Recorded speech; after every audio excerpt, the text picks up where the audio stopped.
Some of you know this, and some of you don't. So it's important that we share.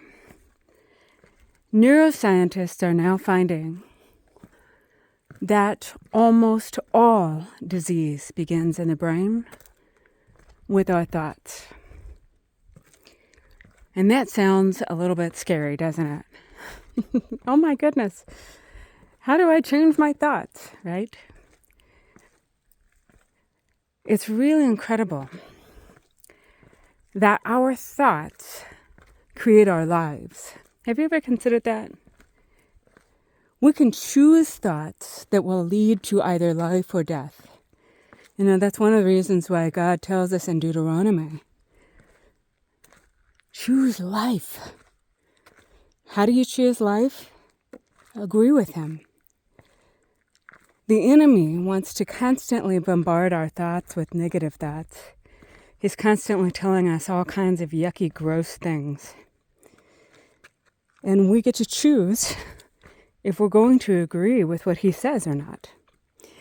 If we agree with what the enemy says about us, about others, and about God, you can imagine how that's going to affect us, how it's going to affect our self-worth, our self-talk.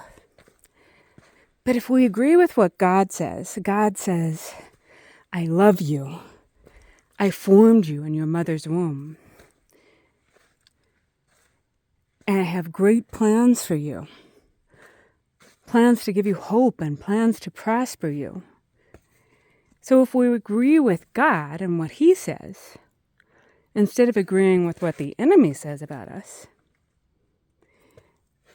then we're going to choose life. And while that sounds, well, I'll say sometimes it sounds simple, it's not always easy, right? Just like me not stepping in this mud puddle, trying to get in onto the top of this rock. But I can do it. Here we go, ready? With a little help from my hand. Choose life. Choose life with your thoughts. Choose to agree with God and what He says about you. Don't agree with the enemy.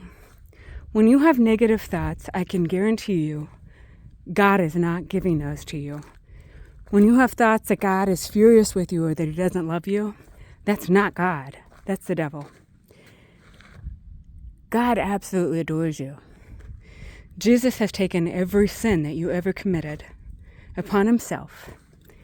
He has fully and completely forgiven you. Now, it doesn't mean that you shouldn't go ahead and confess, but He wants you to repent. That means He wants you to agree with Him and what He has done for you and receive what He has done for you and confess so that you recognize, okay, this is an area I need a little bit of help, Lord. I don't want to do this again, right?